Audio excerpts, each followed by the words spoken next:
Students, now we are going to discuss about the maternal inheritance. So, what is maternal inheritance? This is actually a group of conceptually related phenomena that may be associated with the uniparental inheritance. So, what is uniparental inheritance?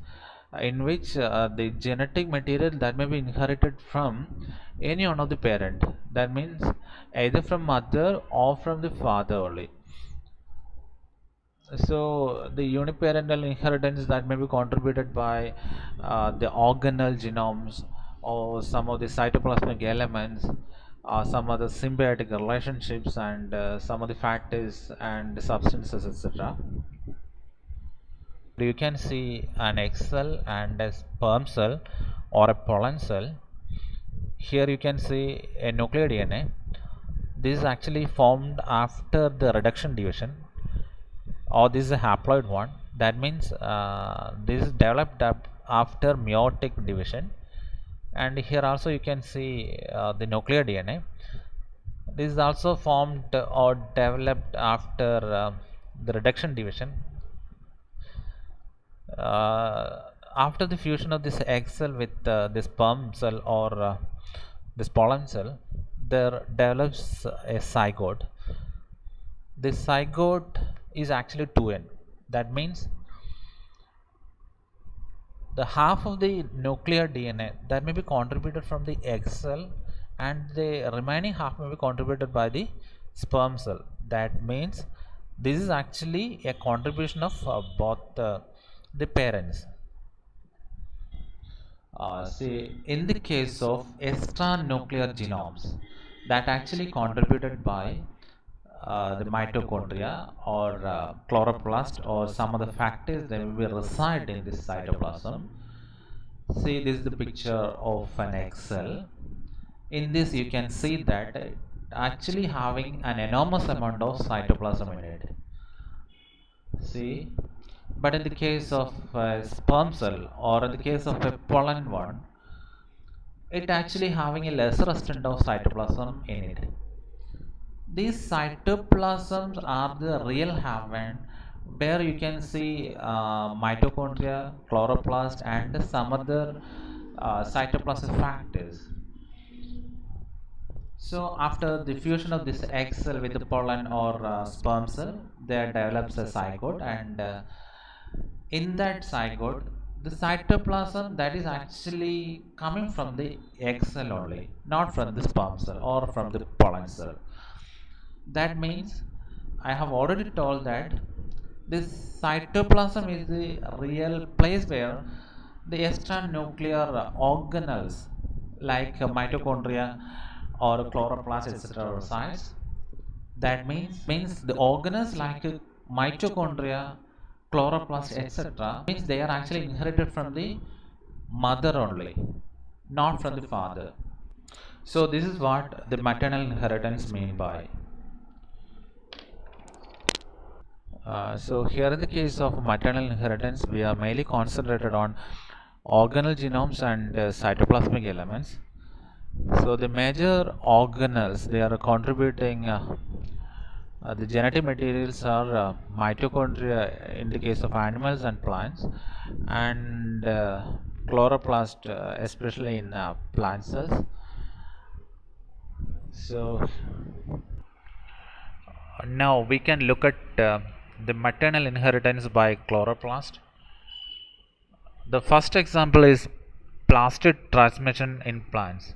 You might heard about that. This is nothing but the leaf variegation in plants. So before that, we have to know the term the plastids. So what are plastids? They are cytoplasmic organelles which develop from protoplast. They are self-replicating organelles. They are having genetic materials in it. There are different types. They are etioplast, chromoplast, chloroplast, leucoplast, amyloplast, helioplast, proteinoplast, etc. Coming back to the first one, that is etioplast. It may be having crystalline prolamellar bodies in it. These prolamellar bodies are the precursors of chlorophyll.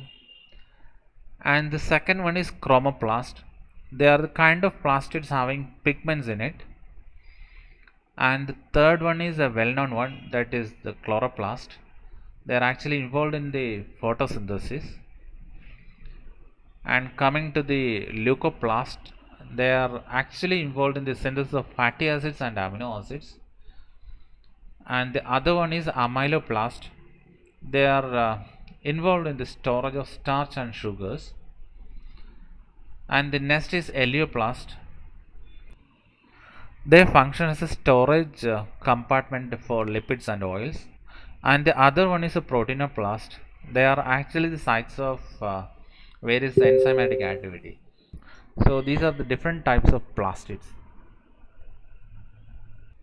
Here we are studying the maternal inheritance of chloroplast. The example we have taken is leaf variegation in plants.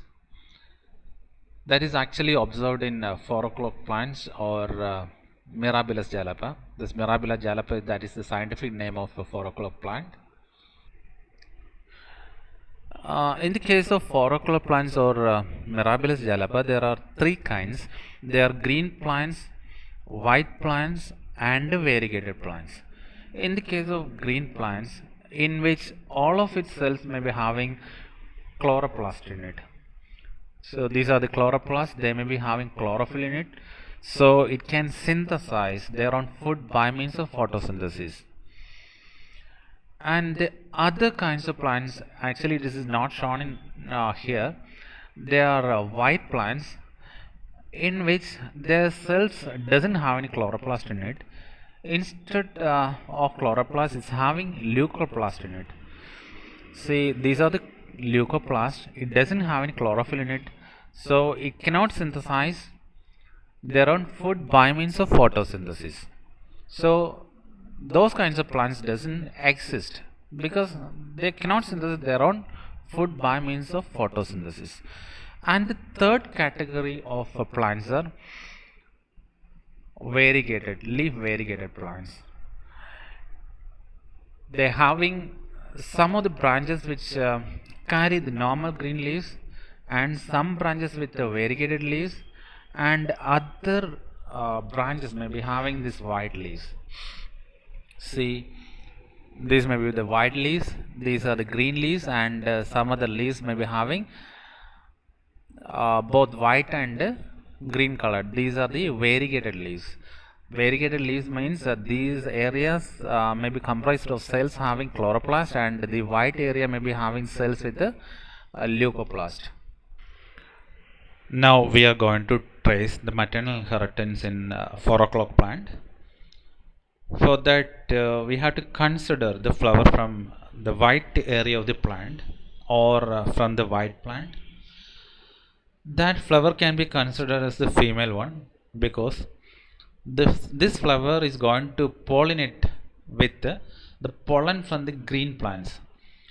So the green plant itself is known as the male one because the pollen is actually getting from the flowers of the green plant. That pollen is used to pollinate the flowers from the white area of the plant or from the white plant.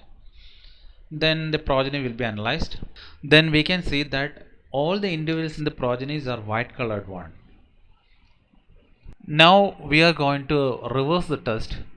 Here we are going to consider the flower from the green plant as the female one, and the pollen is getting from the flowers of the white plant, and that pollen is pollinating the flowers of the green plant. Then the progenies may be analyzed. In that we can see that all of them are green colored one.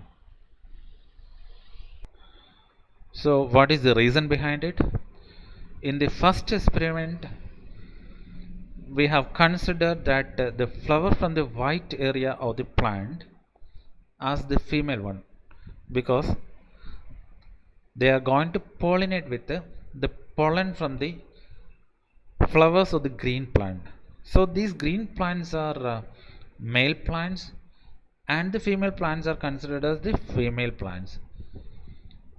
So the egg is actually contributed from the female plant or from the white plants, and the pollen that is actually contributed from the green plant. We have already studied that in the egg that is having an enormous cytoplasm in it, but in the case of pollen it doesn't have that much cytoplasm in it.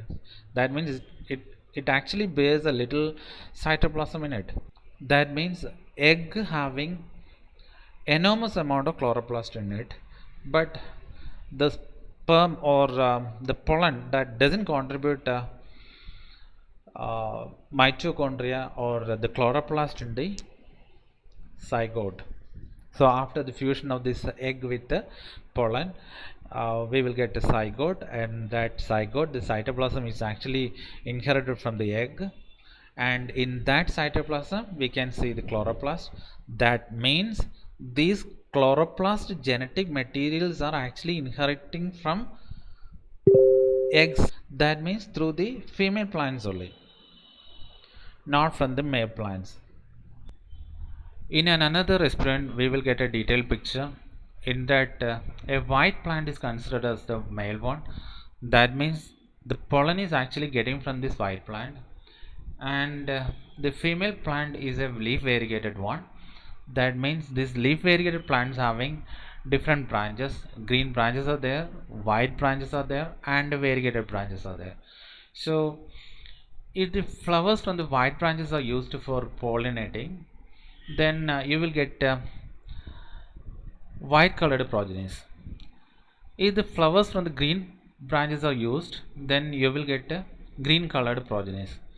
If the flowers from the variegated plants are used, then you will get three kinds of progenies. They are green, white, or variegated one. That means the phenotypes of the progenies are determined by the mother.